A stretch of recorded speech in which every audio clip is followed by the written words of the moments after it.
I'd like to welcome our next speaker onto stage. Our topic is going to be the launch to loyalty, building a brand-led MVNO. So if you could all show your appreciation and welcome to David McGrath, Chief Marketing Officer of the Channel Islands Co-operative Society. Do come up, David.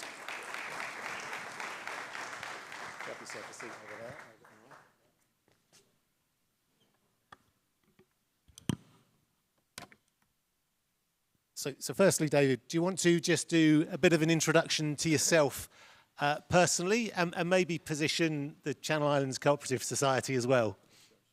Hello, everyone. Good morning. Hope you're all enjoying the conference so far in this lovely sunny morning. My name is David McGrath. I'm the Chief Marketing Officer for the Channel Islands Co-op.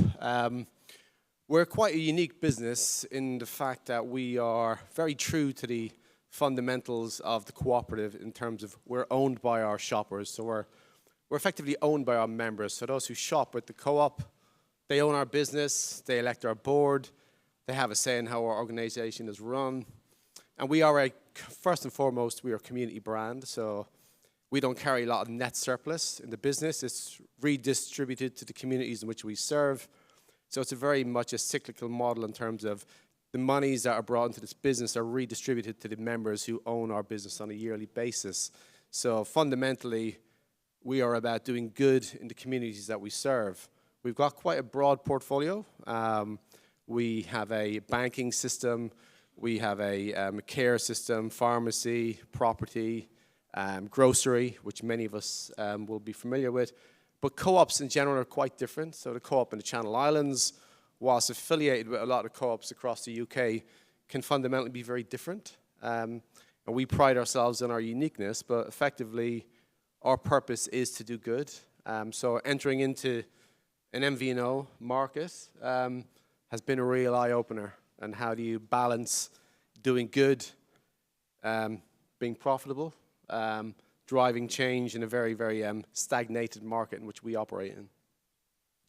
Thank you. So yeah, I think probably maybe delving into the Channel Islands a little bit is probably worth talking about as well. So maybe if you could give a sense of the scale of the Channel Islands and then also what has brought you on a journey to launch an MVNO. I should declare an interest, by the way. I've been working with David on this MVNO for about 2 years now. So you know, I'm kind of on his side of the fence in this. So don't think I'm going to be impartial in these discussions. But it's been quite a journey, I think. So maybe start at the start of the journey and what got you there, and just contextualize the Channel Islands a bit. Sure. So Channel Islands effectively covers Jersey and Guernsey, for those of you who are familiar with it. In Jersey, we've got around 110,000 population, and in Guernsey, about 75,000, so not a huge market. So you can imagine the cost of running an MVNO is quite large, even if it is an MVNO light. But it's quite a huge investment. But across the Channel Islands, what we saw was a duopoly. So two major operators who own the market dictate how consumers are invested in that market, and we didn't like the way mobile was done across the Channel Islands. And we thought we could bring something honest, essentially aligned with our values, and rewarding, which would link to our own loyalty proposition, which was in the market as well. So we've come at this from a disruptor perspective, but acknowledging that the market is sewn up. The walls are up, the MNOs do not want us in the market. So it's been quite an interesting journey, and one we've been on for the last 18 months. So I guess it's not a huge market, but in the Channel Islands for us, there's enough in it to go after. And we certainly felt we could bring something rewarding and you know, with a good community spirit into the market to give, I guess, consumers more choice and not be dictated to. And that's how we saw the market. And I think just building on that, and sort of back to Andy's question about getting the good stuff from the mobile network operators, you were in part born because the market went from 3 network operators into 2. That's correct, yeah. So that triggered some regulatory intervention, and then the co-op was one of the was the MVNO that was successful in getting that wholesale deal. Just talk us a little bit about your relationship with your customers? Because, again, having spent time on the islands, the co-op that I experience in the UK, in my head, is normally a small corner shop. Your relationship is very different to that, isn't it? So again, if you could sort of contextualise that, and then we can start talking about then how you've brought all those cooperative values into your MVNO proposition. Yeah, sure. So the presentation earlier, I think it touched on, obviously, the power of social media and having a large following. We're very much like that in a non-social media perspective. So for those who shop in the Channel Islands, 85% of them are members who shop with us. So we've got huge penetration. So we're really, really maxing out. So the average co-op in the UK will have about 25% penetration in terms of those who shop in store who are actually owners or members of that organization. So for us, we have immediately off the bat, we have a large database of members who trust us, who understand who we are, that we can bring this proposition to. So I think in terms of where we sit in the market, that's really strong. But of course, that's only going to get you so far. We're obviously, of course, as part of this journey as well, we have to fundamentally answer a question, which is what's the pain point we're trying to address here? Where's the gap in the market, and how can we bring something unique to the market, which is not just another mobile proposition for islanders? So do you want to, within the bounds, because so you're not launched yet, right? So you can't show us all the good stuff, but within the bounds of that, do you want to talk a little bit about how you've considered your relationship with your shoppers, how you've started to maybe digitize and bring that into the conversation, and then how you've injected your cooperative values, going back to the fact that you are actually owned by your members, how you've brought that into the proposition, and then maybe we can run a bit of video to give people a sense of how it looks. I'll try and remember everything you said there, James. But yeah, so I think I guess if we dial it back, when we looked at the market, the first thing I did was, right, let's go out and speak to the market, let's speak to our members, and let's get a handle on, is there an opportunity here? We think there's an opportunity, but is there an opportunity? And I guess I was quite skeptical, actually, even though I was invested in this. Are we going to bring something to market which actually has a chance? Because, it's very hard to get that traction in such a small market. So what we realized very quickly was there was no love for the MNOs across the islands. In fact, there was a lot of anger in terms of, we've all been there. You sign up for a 36-month contract. You're offered the latest handset at a good price, but you're locked in for 36 months. You're paying £50 a month for stuff you don't use, unlimited texts, unlimited data, blah, blah, blah, blah, blah. So we spotted an opportunity there. So we spoke to our members, and they told us they were confused, they felt hard done by, they didn't like their carriers, and they were very open to somebody else coming to the market. But I guess the big question for us as well, and would they see us as a credible carrier? And that was the big question. So it's okay saying, I'm not happy with the incumbent, but actually, would you look at co-op? And do you think it's right that we enter this market? Do you think it's conceivable that we could bring a product to the market that would have genuine interest for you? And would you come over and move from the market? And in the Channel Islands, it's very much, the market is about 20 years behind the UK. I think we need to make it clear here that, the touch points in which you engage. If you consider Jersey and the Channel Islands, in each island there's one store on each island where you go in and you sign up to become a mobile or broadband customer. And to do that, you've got to make an appointment.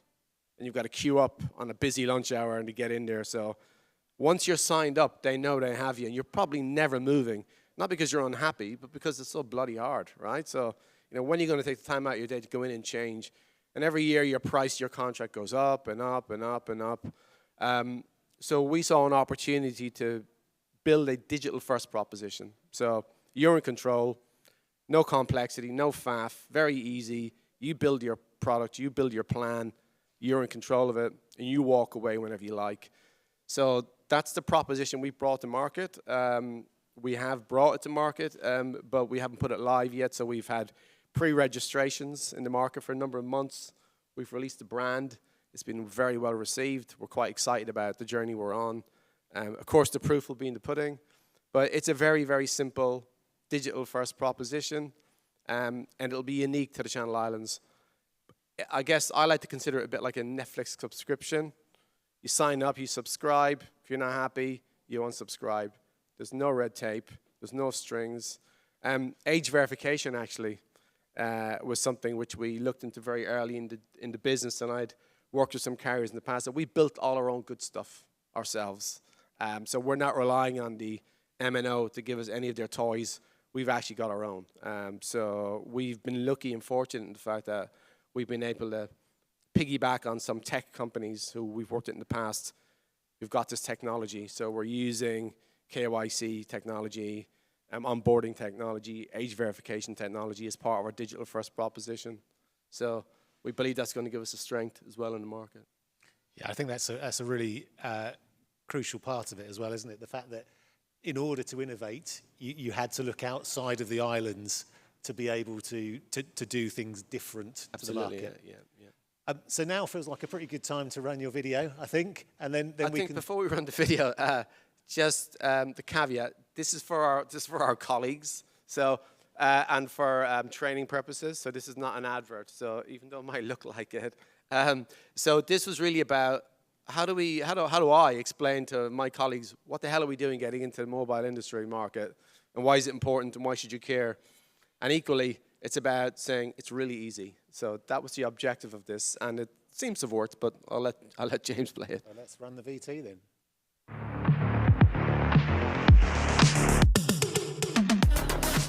Quick one.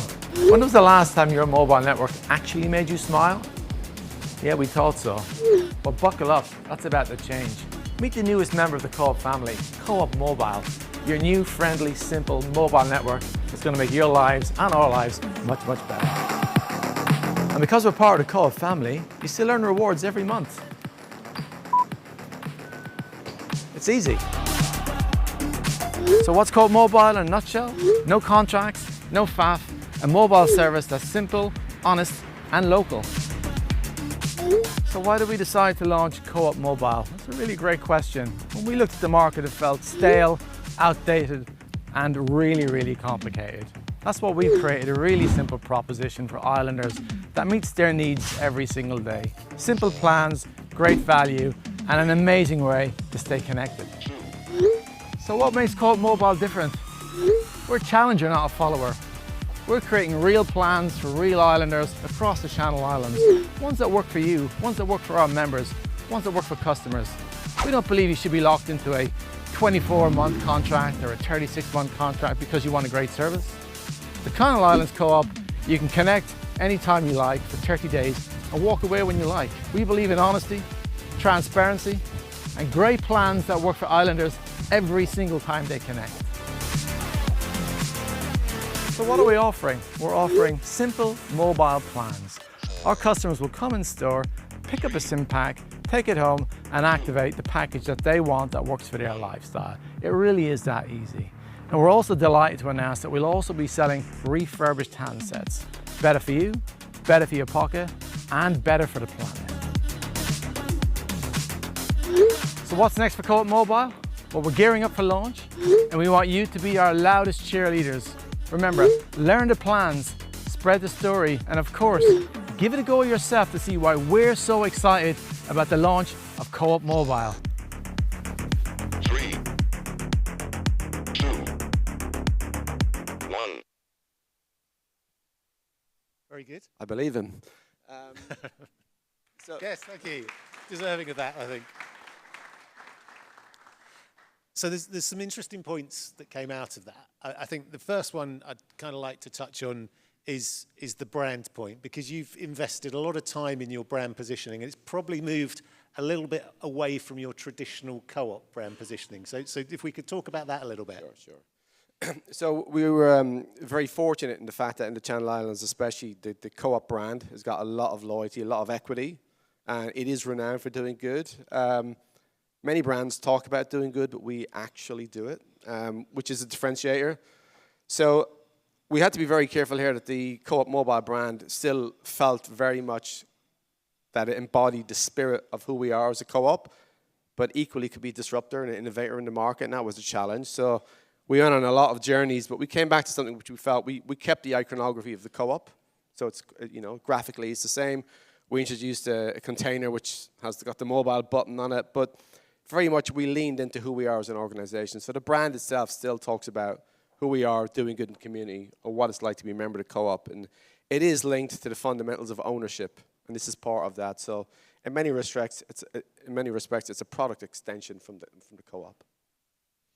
And then one of the things that came up in there was the sort of idea of refurbished handsets. And I know, again, that whole sort of circular society thing was quite important from a values perspective for you.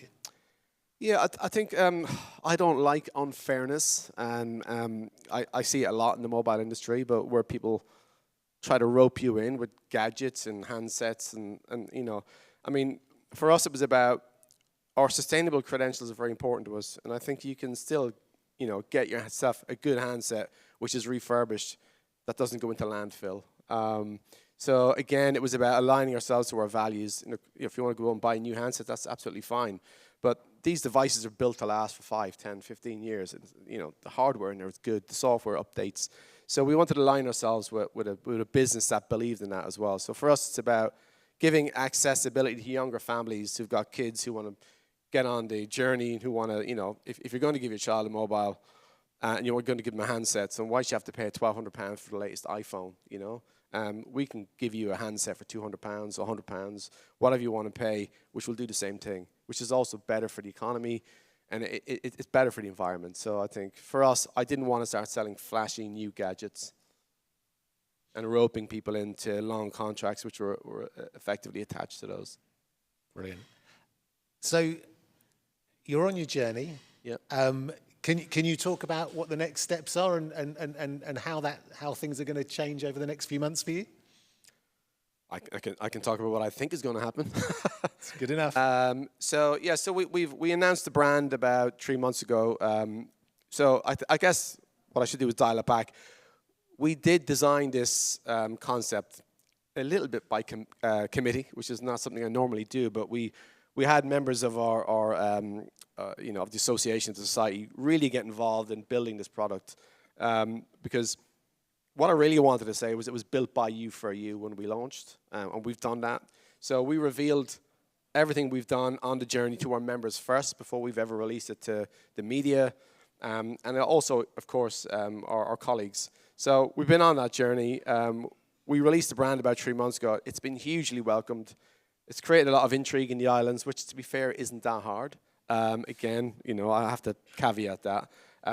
But we done a 3-month teaser campaign where we just put a lot of advertising around the islands on billboards, buses, and so forth. Not revealing who we are, but, you know, leaning in that direction. And it's been hugely welcomed. We've got a pre-registration ongoing at the moment, which has collected thousands of signatures of people who want to join. So we know already that we're going to get a good handle on it. For us, we don't want to be the largest carrier on the islands. We want to be the most useful, the one which stands for integrity and honesty and fairness and doing good in the community. So, and we launch on the 12th of January. So, yeah, we're quite excited about what's happening. Absolutely, absolutely. So I guess final question for you before we throw open to the audience. I suspect they will have questions for you. But kind of, what are the lessons you've learned so far that you might share with the audience if anyone was considering this journey for themselves? I think I went into this with no background in this industry, which actually was a good thing. I'm not saying that having a background is a bad thing. Don't trust your MNO. Don't ever trust them. And don't trust your MNO. Yeah, I think I really do mean that, by the way. But I think for us, we started the journey, and James, you were involved in this obviously at the beginning. We were going to do what was called an MVNO Lite, which was basically, for want of a better word, a white label. We've not done that at all, actually. The closer I got to it and the closer James and I got to it, the more we convinced ourselves that we'll go it alone. So I think all we're doing with the MNO is renting their masts. So we've created our own customer service team, our own onboarding, our own billing platform, CRM system, everything. The only thing we're using our MNO for really is wholesale agreements, which have been challenging. I think for me, it's always about ask yourself first and foremost, what's the problem you're trying to solve? There's no point in spending the 12 months or 18 months building something that nobody wants. We all know that. So we did a lot of market research. I spent so many days, weeks, and months speaking to customers, speaking to members, and really trying to understand what was it that we could bring to market, which would really have an impact. Sorry, I've got a bit of a cold. And I think that's really borne itself out in the product that we're bringing to market. Stick to your guns, believe in your vision, but enable yourself to pivot if you need to. And again, I would say that, you know, anything is possible. We were told so many times along the journey, you can't do that, but we've done it, you know. So, yeah, just believe in what you're trying to bring to market, but make sure you're answering a genuine market need, and there's a gap there for it. Otherwise, I don't think it's going to go so well. Perfect. Thank you. We've got about 5 minutes for questions. If anyone has a question for David, if you'd like to raise your hand, we've got a roving mic, so I don't have to get out my chair, which is greatly appreciated. So, any questions from the audience? One at the front here.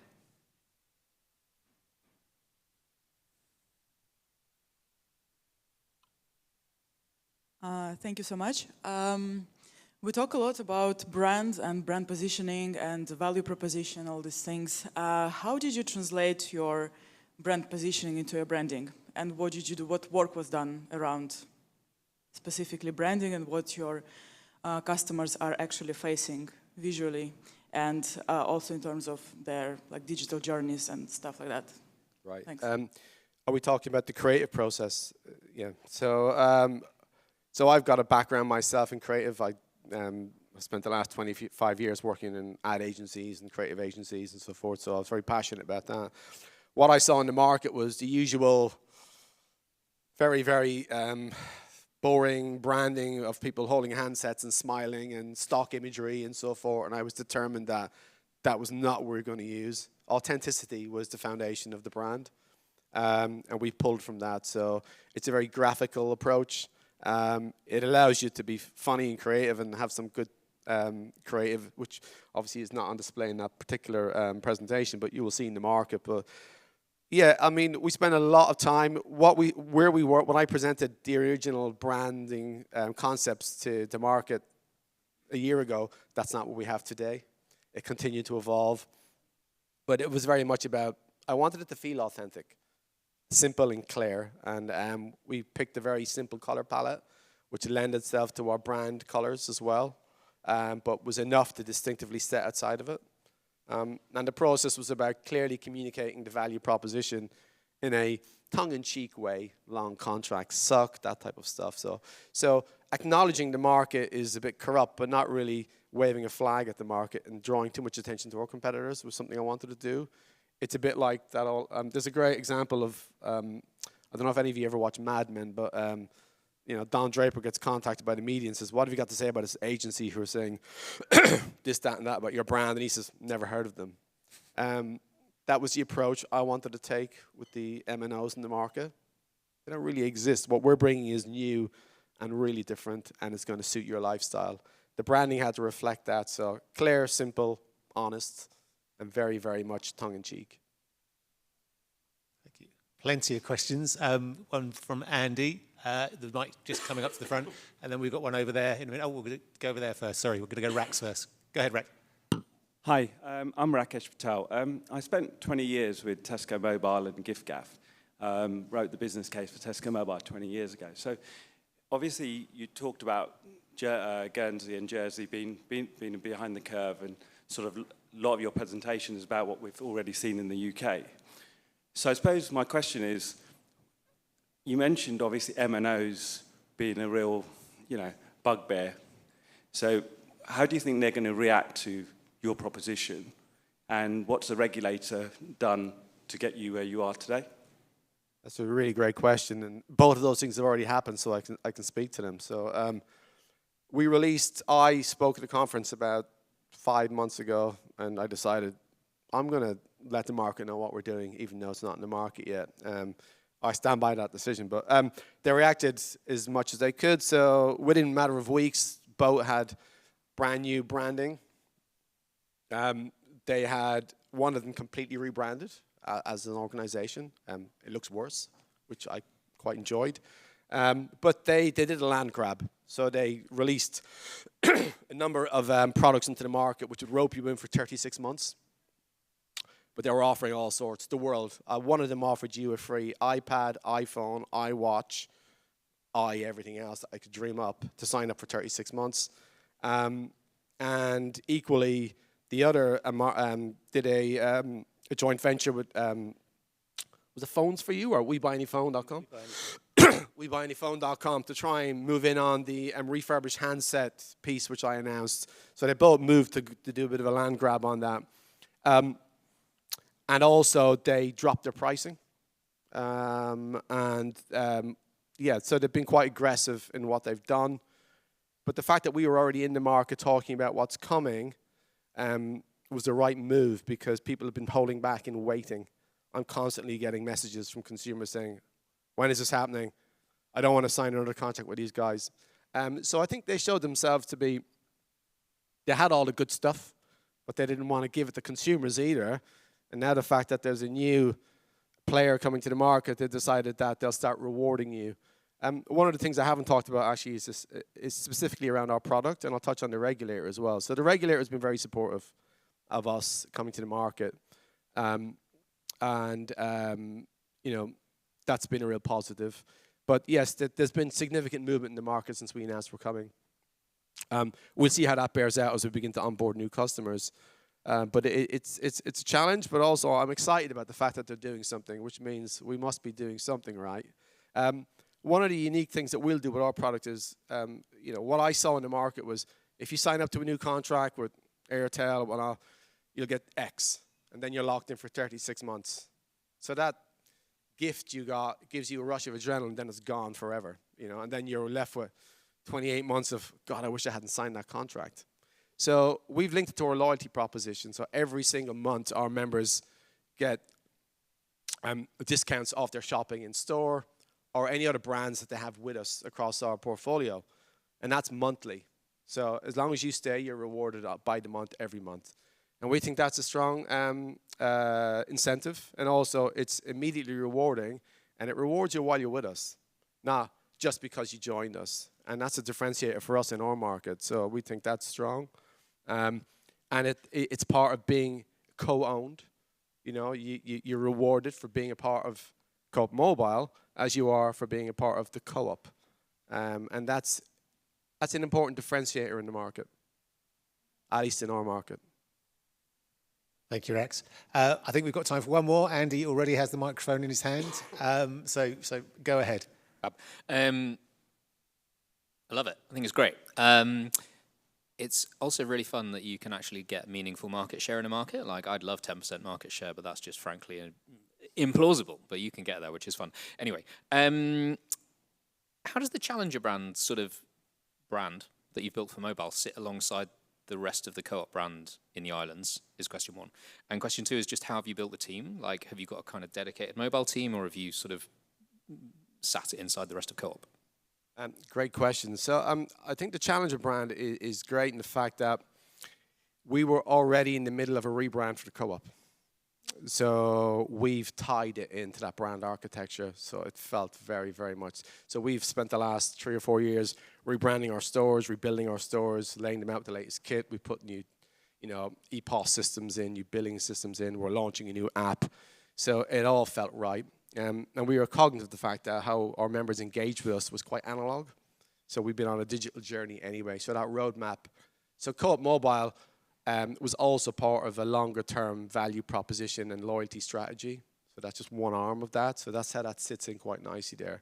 But it is interesting to be a challenger brand. So we're not a startup, We're not trying to position ourselves as a startup. But yeah, so I was lucky, I guess, in the fact that we were on that journey. So it sits nicely with that. So there's a synergy there. In terms of building a team, well, we met James and the team about 2 years ago. So we have a dedicated team in the UK, and I've built a dedicated team in the Channel Islands as well, specifically for mobile. So it's certainly not the side of a desk hustle. It's a real business unit with But we've engaged with a lot of experts in the industry who have lived and breathed not just mobile, but MVNOs and MNOs. So that's been really, really intrinsically valuable. And James and the Graystone guys have got all the knowledge. I'm just the face. So yeah, so it's going really well. So, but yes, it was really important for us to be experts at this, and I think especially around negotiating around wholesale and the complexities around mobile. I mean, I thought I'd seen it all really till I came into the mobile space, and talk about making stuff complicated. It's a hobby. It's a hobby for these guys. So yeah, so we have built a dedicated team. Brilliant. Thank you, David. We've pretty much run out of time. Are you're about? Yeah, I'm here all day. Yeah. So if you guys want to come and have an extra chat with David, I'm sure he'd be more than happy to share some of his anecdotes and scars from the process that we've been through so far. So if you could all show your appreciation to David, please. Thank you, David. Appreciate it.